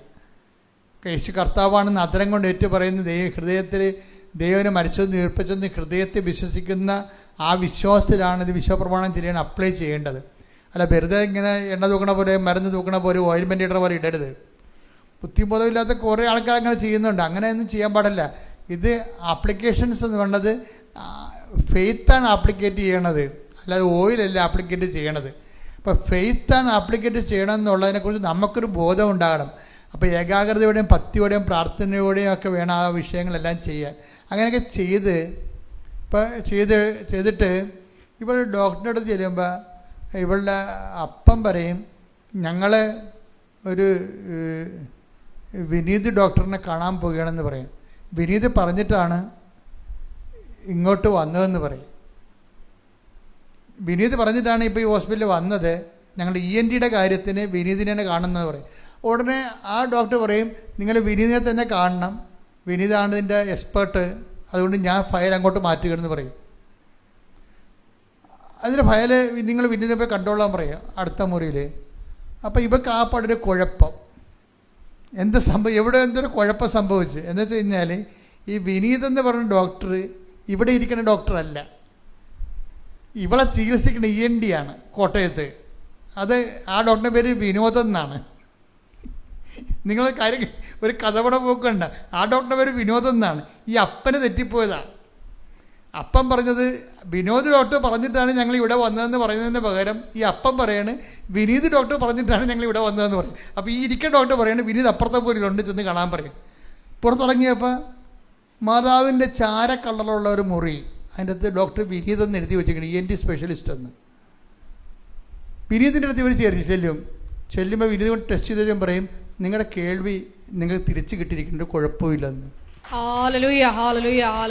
ഇതാണ് സ്പേസ് ഓഫ് ഗോഡ് എന്ന് പറയണത്. എന്ന് വെച്ച് കഴിഞ്ഞാൽ വിനോദ് ഡോക്ടറാണ് ഇവരുടെ. വിനോദിനെ കാണാൻ പോകണമെന്ന് പറയുന്നതിന് പകരം അപ്പനെ കൊണ്ട് വിനീതെന്ന് പറയിപ്പിച്ച്, അത് ദൈവം മാത്രമാണ് പറയിപ്പിക്കാതെ പറ്റത്തുള്ളൂ. അങ്ങനെ അപ്പനെ അറിയത്തില്ല ഇങ്ങനെ ഡോക്ടർ ഇവിടെ ഉള്ള കാര്യം. അത് അപ്പൻ തെറ്റി പറയിപ്പിച്ചതാണ്. പക്ഷെ തെറ്റി പറഞ്ഞെങ്കിലും മാതാവിൻ്റെ മുമ്പിൽ അത് ശരിയായിട്ടുള്ള കാര്യമാണ് അപ്പനെ കൊണ്ട് പറയിപ്പിച്ചിട്ട് ശരിയായിട്ടുള്ള സ്ഥലത്ത് കൊണ്ട് എത്തിച്ചിരിക്കുകയാണ്. ദൈവത്തിന് മാത്രം ചെയ്യാൻ പറ്റുന്ന കാര്യങ്ങളാണിത്. ചില കാര്യങ്ങൾ നമ്മുടെ ജീവിതത്തിൽ നമുക്ക് ചെയ്യാൻ പറ്റത്തില്ല. ഈ ഉടമ്പടി എടുത്ത് ഇവളെ തലയൊക്കെ വെച്ച് പ്രാർത്ഥിച്ചപ്പോൾ തന്നെ ഇവൾ ഓക്കെ ആയി. ആ ഡോക്ടർ ഹീലൊന്നും ചെയ്തില്ല. വിനീത് ഡോക്ടർ ഒന്നും ഇവർക്ക് കേൾക്കാൻ പറ്റുമോ ഇല്ല എന്ന് ടെസ്റ്റ് ചെയ്തേ ഉള്ളൂ. ടെസ്റ്റ് ചെയ്തപ്പോൾ കേൾക്കാൻ പറ്റും. അപ്പോൾ ഇവൾക്ക് എപ്പോഴാണ് കേൾക്കാൻ പറ്റിയത്? അൾത്താരെ വെച്ച് പ്രാർത്ഥിച്ചപ്പോൾ തന്നെ മാതാവൊക്കെ കേൾവി കൊടുത്തു. എന്നിട്ട് അത് കേൾവിയൊക്കെ കൊടുത്തു എന്ന് പറയാൻ വേണ്ടി ടെസ്റ്റ് ചെയ്യാൻ വേണ്ടിയാണ് മാതാവ് അവിടെ കൊണ്ടുപോയത്. വിനോദിന് പകരം വിനീതിനെ കൊണ്ടുപോയി കൊടുത്തിട്ട്, അതായത് അമ്മ ഇങ്ങനെ കൂടെ ഇങ്ങനെ വളഞ്ഞും പുളഞ്ഞും നമ്മുടെ കൂടെ അങ്ങ് സംശയിക്കുകയും നമ്മളെ ഗൈഡ് ചെയ്യുകയും ചെയ്യും. നീ നടക്കേണ്ട വഴി നിൻ്റെ മുഖത്ത് നോക്കി ഞാൻ നിന്നെ ഉപദേശിക്കുമെന്ന് പറയണത് നീ ഉടമ്പടിയിലാണ് നമുക്കത് മനസ്സിലാക്കണം. ശ്രുതിക്കട്ടെ ഹല്ലേലൂയ.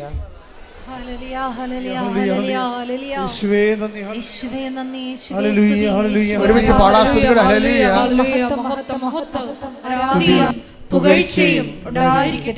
ഉടമ്പടി ഉണ്ടാകുന്നൊരു വിഷയം ഈ ദൈവ സ്പേസിൽ ദൈവം മാത്രം ചെയ്യുന്ന ചില കാര്യമുള്ളത് കൊണ്ട് മനുഷ്യൻ്റെ കയ്യിൽ നിന്ന് അത് വിട്ടുപോയാലും പിന്നെയും നമുക്ക് പ്രതീക്ഷിക്കാം. എന്താ കാര്യം? ദൈവത്തിൻ്റെ അതർ എൻഡിൽ ദൈവമുണ്ട്. കാരണം ബയലാട്ടൽ എഗ്രിമെൻറ്റിലാണ്. മനുഷ്യൻ്റെ കയ്യിൽ നിന്ന് അത് വിട്ടുപോയാലും നമുക്ക് പിന്നെ ഹോപ്പുണ്ട്. അതാണ് ഈ ഉടമ്പടി ഏറ്റവും വലിയ ഗുണം. അതാണ് ചിലപ്പോൾ നമ്മുടെ മനുഷ്യൻ്റെ കയ്യിൽ നിന്ന് വിട്ടുപോകും. പക്ഷേ എന്നാലും ഇപ്പം നിങ്ങളുടെ പഠനമോ അല്ലെങ്കിൽ നിങ്ങളുടെ വസ്തു എടുക്കണതോ അല്ലെങ്കിൽ നിങ്ങളുടെ രോഗത്തെക്കുറിച്ച് ഡോക്ടർ പറഞ്ഞിരിക്കുന്നത് ഇനി അറിയിക്കേണ്ടവരൊക്കെ അറിയിക്കാൻ പറഞ്ഞാലും എഴുതി തള്ളിയാലും അതുപോലെ ഇങ്ങനെ എന്ത് മനുഷ്യൻ്റെ കയ്യിൽ നിന്ന് വിട്ടുപോയാലും പിന്നെയും നമുക്ക് ഹോപ്പുണ്ട്. എന്താ കാര്യം? ദൈവത്തിൻ്റെ അതർ എൻഡിലുള്ള ദൈവമാണ്. നിങ്ങളെപ്പോഴും ചെയ്യേണ്ടത് നിങ്ങളെ വിശ്വാസത്തെ മുറുകെ പിടിക്കണം. നേടിയതിനെ എപ്പോഴും മുറുകെ പിടിക്കണം. ശ്രുതിക്കട്ടെ ഹല്ലേലൂയ. നേടിയത്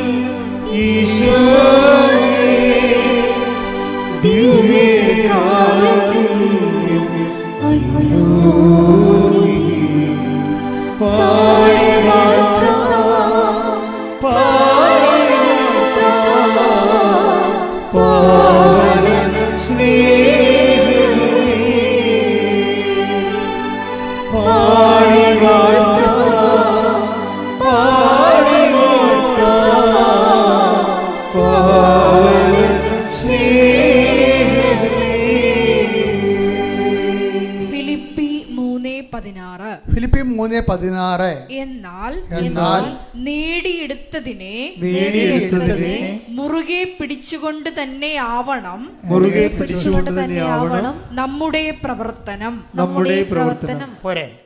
ഇപ്പോൾ ഒന്നാമത് പുതുക്കിയാലും രണ്ടാമത് പുതുക്കിയാലും മൂന്നാമത് പുതുക്കിയാലും ഈ പുതുക്കലിലൂടെയെല്ലാം നേടിയെടുത്ത ദൈവാനുഗ്രഹം, നേടിയെടുത്ത ആധ്യാത്മിക പ്രതിബദ്ധത, നേടിയെടുത്ത പ്രാർത്ഥനാ ജീവിതം അതെന്ത് ചെയ്യണം? മുറുകെ പിടിച്ചുകൊണ്ട് വേണം നമ്മുടെ പ്രവർത്തനം. അല്ലാതെ ഒന്നാമത് ഉണ്ടായിരുന്ന അരൂപി ഇപ്പോഴില്ലെന്ന് പറയാൻ പറ്റത്തില്ല. അപ്പോൾ ഉടമ്പടി ബ്രേക്കാവും. കാര്യം ദൈവം അത് ഞാൻ പറഞ്ഞില്ലേ, ദൈവം ഒന്നും മറക്കത്തില്ലെന്ന് പറഞ്ഞില്ലേ. അതുകൊണ്ടാണ് സ്മിർനായിലെ സഭയെ പറയണത് എന്താണ്? നിനക്ക് മുമ്പുണ്ടായിരുന്ന സ്നേഹം ഇവിടെ ശ്രുതികട ഹല്ലേലൂയ. വെളിപാട് 2:4-5. വെളിപാട് 2:4. എങ്കിലും നിനക്കെതിരെ എനിക്കൊന്ന് പറയാനുണ്ട്. നിനക്ക് ആദ്യമുണ്ടായിരുന്ന സ്നേഹം നീ കൈവിടിഞ്ഞു. അതിനാൽ നീ ഏതവസ്ഥയിൽ നിന്നാണ് അധപ്പതിച്ചതെന്ന് ചിന്തിക്കുക. അനുദപിച്ച് ആദ്യത്തെ പ്രവൃത്തികൾ ചെയ്യുക.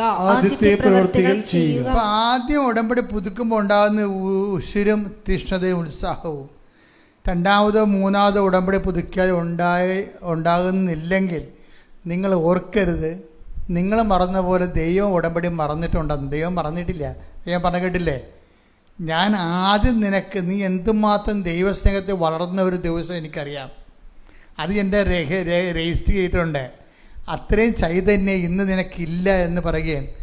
അതുകൊണ്ടാണ് ഈ പറയുന്നത്, നേടിയെടുത്തതിനെ മുറുകെ പിടിച്ചുകൊണ്ട് വേണം നമ്മുടെ പ്രവർത്തനം പ്രാർത്ഥിക്കുക. കർത്താവ് ദൈവമേ, ഓരോ തവണകള് ഉടമ്പടി പുതുക്കുമ്പോൾ മുമ്പത്തെക്കാൾ ചൈതന്യത്തോടെ ദൈവത്തിന് പ്രയോജനമുള്ള സുവിശേഷ വേലക്കാരായി സാക്ഷികളായി എന്നെ ഉയർത്തണമേ, എന്നെ വളർത്തണമേ.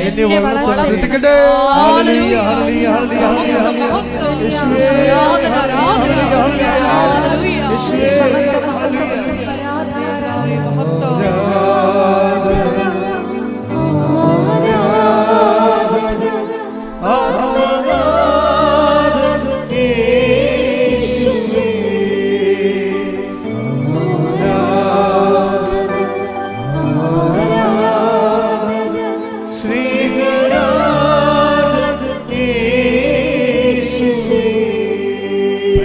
പരമദിവ്യകാരുണ്യത്തിന്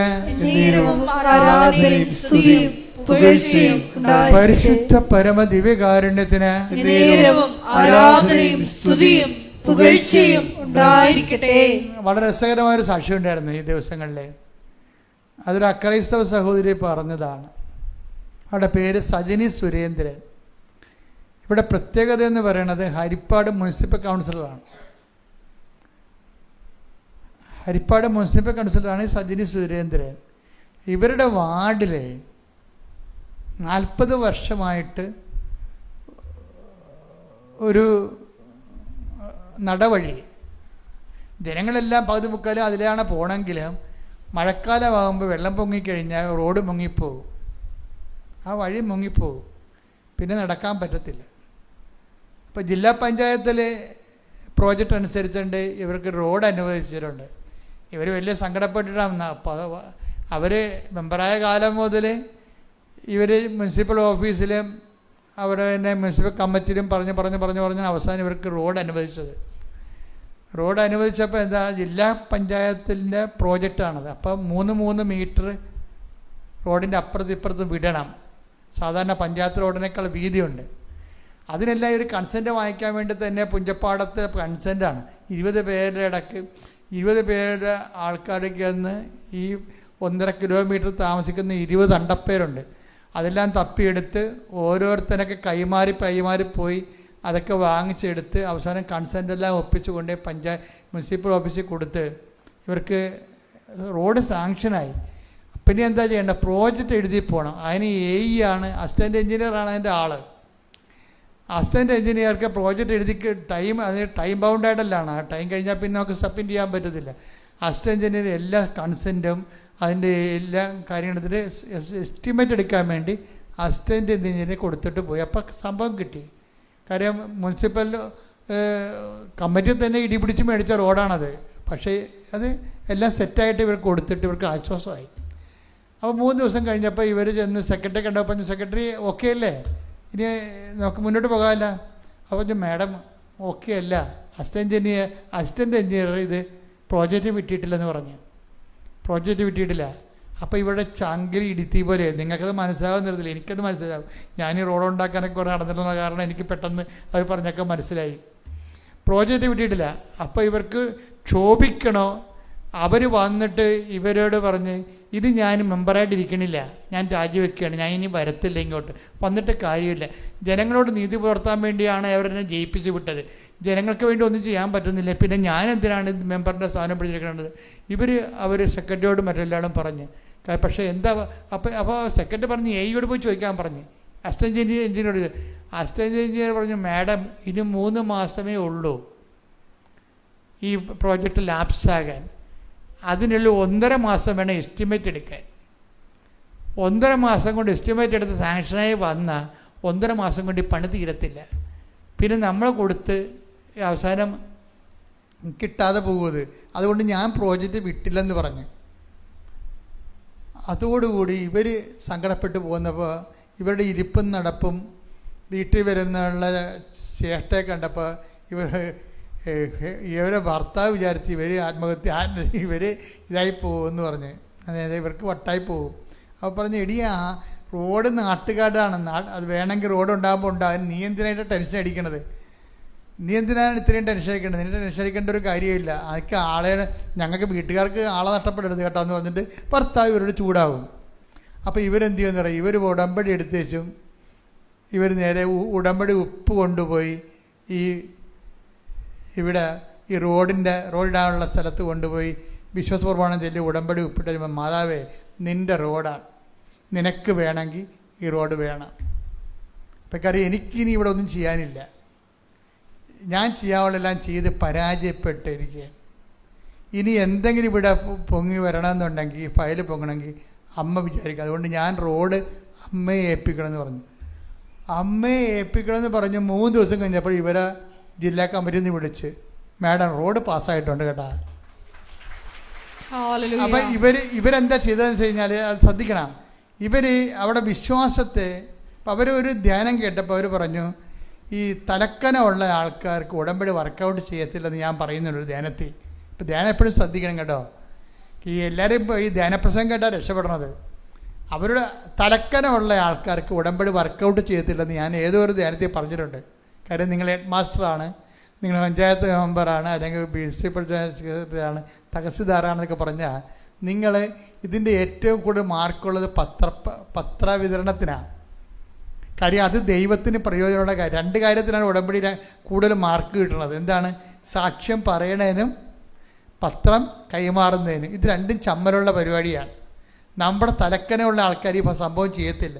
അല്ലെങ്കിൽ കുരങ്ങനെ കൊണ്ട് ചുടുപായസം കുരക്കണ പോലെ ഭാര്യനെ കൊണ്ട് മക്കളെ കൊണ്ടാണ് ജയിക്കും. അല്ലെങ്കിൽ ചില ഇടുപ്പി പെമ്പിള്ളേരാണെങ്കിൽ പപ്പാനെ കൊണ്ട് ജയിക്കും.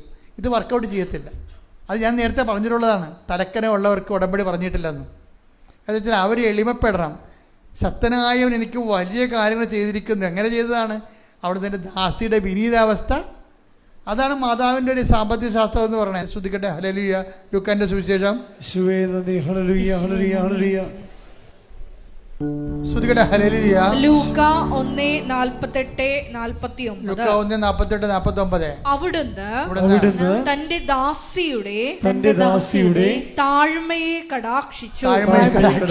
ഇപ്പോൾ മുതൽ സകല തലമുറകളും എന്നെ ഭാഗ്യവതി എന്ന് പ്രകീർത്തിക്കും. ശക്തനായവൻ എനിക്ക് വലിയ കാര്യങ്ങൾ ചെയ്തിരിക്കുന്നു. ഉടമ്പടി എന്ന് പറയുന്നത് ചെറിയ കാര്യങ്ങൾ ചെയ്യാൻ പ്രാർത്ഥിച്ച പോരെ. വലിയ കാര്യങ്ങൾ ചെയ്യാനാണ് ഉടമ്പടി. പക്ഷെ വലിയ കാര്യങ്ങൾ ചെയ്യണമെങ്കിൽ എന്ത് ചെയ്യണം? ഈ ലൂക്ക 1:48-49 വർക്കൗട്ട് ചെയ്യണം. എന്താണ്? ശക്തനായവൻ എനിക്ക് വലിയ കാര്യങ്ങൾ ചെയ്തിരിക്കുന്നു. കാരണം എന്താണ്? അവിടുന്ന് തൻ്റെ ദാസിയുടെ വിനീത അവസ്ഥ, താഴ്മ തെക്കൻ പാർത്തു. അപ്പോൾ ഏത് കളക്ടറാണെന്ന് പറഞ്ഞാലും പത്രം കൊടുക്കേണ്ടി വരും. അതാണ് വിഷയം. അതേ വിഷയം. അപ്പം താഴ്ന്ന ആളല്ലെങ്കിൽ, നമ്മൾ എളിമപ്പെട്ടില്ലെങ്കിൽ ദൈവത്തിന് പ്രവർത്തിക്കാൻ പറ്റത്തില്ല. വലിയ കാര്യങ്ങൾ നടക്കത്തില്ല. വലിയൊക്കെ ചെറിയ കാര്യം നടക്കും. അപ്പം അത് എപ്പോഴും അത് ഞാൻ പറഞ്ഞ കാരണം ഈ മെമ്പർ എന്ത് ചെയ്യുന്നറിയോ? മെമ്പർ പത്രം എടുത്ത് വെച്ച് അവർ വർക്ക് ചെയ്യണത്, അവർ മെമ്പറാണ്. പിന്നെ അവർ വർക്ക് ചെയ്യണത് നോൺ ക്രിസ്ത്യൻ ഏരിയയിലാണ്. മെമ്പറിനൊക്കെ ഭയങ്കര പ്രയാസമാണ്. മാതാവേ വലിയൊരു വല്ലതും പറയാവാ, ഞാൻ നിങ്ങൾ രാഷ്ട്രീയക്കാരത്തിയായിട്ട് പിന്നെ ഇതും കൊണ്ട് നടക്കണമെന്ന് ചോദിക്കും ആൾക്കാർ. അങ്ങനെ ചോദിക്കുക എന്ന് വെച്ചാൽ എങ്കിലും അതിനെല്ലാം മറികടന്ന് ചോദിക്കട്ടെ, ഞാൻ എൻ്റെ കർത്താവിൻ്റെ ജോലിയില്ലേ ചെയ്യണമെന്ന് പറഞ്ഞുകൊണ്ട് ഇവർ പത്രം എടുത്ത് അകത്ത് വെച്ചിട്ട് പ്രാർത്ഥിച്ചുകൊണ്ട് എല്ലായിടത്തും പോകും. മാതാവിനോട് ഒരു കാര്യം പറയും, ഞാൻ തിരിച്ച് വീട്ടിൽ വരുമ്പോൾ ഇതിൻ്റെ ഒറ്റ പത്രം പോലും ബാക്കി ഉണ്ടാകരുതെന്ന് പറയും. എന്നിട്ട് പോയിട്ട് ഒരു പ്രശ്നവുമില്ലാതെ അവരെല്ലാം പ്രാർത്ഥിച്ചു കൊടുക്കും. അപ്പോൾ ദൈവത്തിരുസന്നിധി പ്രയോജനമുള്ള വ്യക്തികളായി മാറുമ്പോൾ അവരുപ്പിട്ടാൽ മതി. എന്താ കാര്യം? പയൽ താനേ പൊങ്ങും. എന്താ കാര്യം? ദൈവം അത് ഏറ്റെടുക്കണം. എൻ്റെ മക്കളെ, ഈ ഉടമ്പടി ഏറ്റവും വലിയ ചാലഞ്ച് എന്ന് പറയണത് നിങ്ങൾ സത്യസന്ധരാണെന്നും ദൈവത്തോട് വിശ്വസ്തമുള്ളവരാണെന്നും ദൈവത്തിന് വേണ്ടി ജീവിക്കുന്നതിനും സർവോപരി പ്രയോജനമുള്ള വ്യക്തികളാണെന്ന് ദൈവത്തിന് തോന്നിയാൽ പിന്നെ നമുക്ക് തിരിഞ്ഞു നോക്കേണ്ടി വരത്തില്ല. പ്രാർത്ഥിക്കുക. കർത്താവ് ദൈവമേ, എന്റെ പൊസിഷൻ എന്തായാലും ഇടം വലം നോക്കാതെ കർത്താവിന്റെ ജോലി ചെയ്യാൻ, സുവിശേഷ വേല ചെയ്യാൻ, വിശ്വാസ കൈമാറ്റത്തിനായി, സ്വർഗത്തിന്റെ ഉപകരണമായി എന്നെ അഭിഷേകം ചെയ്യണം.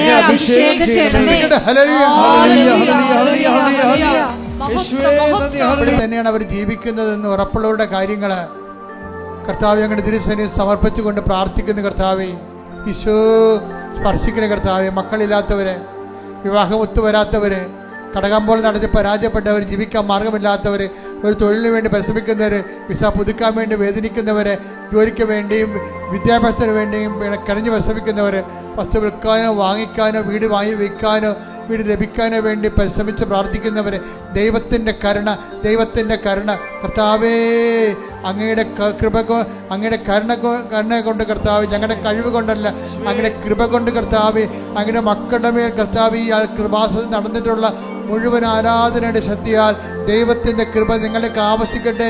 യേശുവിൻ്റെ ഉന്നതമായ നാമത്തിൽ മാർഗ തടസ്സങ്ങൾ, ജീവിത ദുരിതങ്ങൾ യേശുവിൻ്റെ നാമത്തിൽ മാറിപ്പോകട്ടെ. ശ്രുതികട്ടെ. ഹല്ലേലൂയ, ഹല്ലേലൂയ, ഹല്ലേലൂയ, ഹല്ലേലൂയ. എല്ലാ തടസ്സങ്ങളും നീങ്ങിപ്പോയിക്കൊണ്ട് ആരാധനയിലൂടെ അങ്ങയുടെ നാമത്തെ മഹത്വപ്പെടുത്തണമേ. ഹല്ലേലൂയ, മഹത്വപ്പെടുത്തണമേ.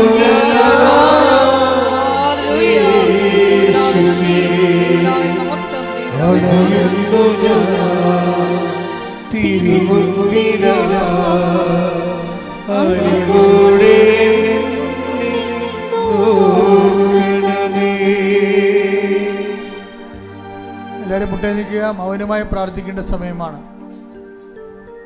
വ്യക്തിപരമായ ആവശ്യങ്ങൾക്ക് വേണ്ടി മൗനമായി പ്രാർത്ഥിക്കേണ്ട സമയമാണ്. ആരാധന ആശീർവാദത്തിലേക്ക് പോവുകയാണ് നമ്മൾ.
സമാപന ആശീർവാദം.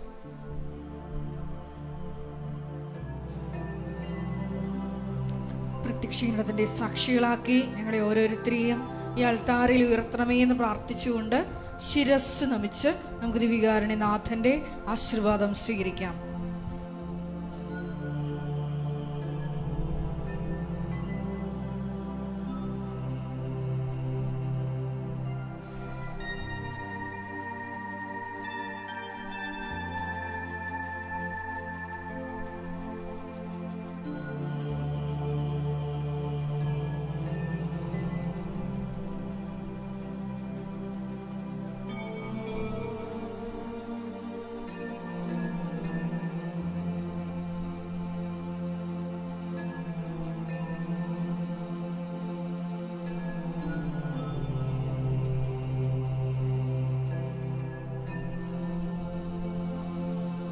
പരിശുദ്ധ പരമ ദിവ്യകാരുണ്യമേ,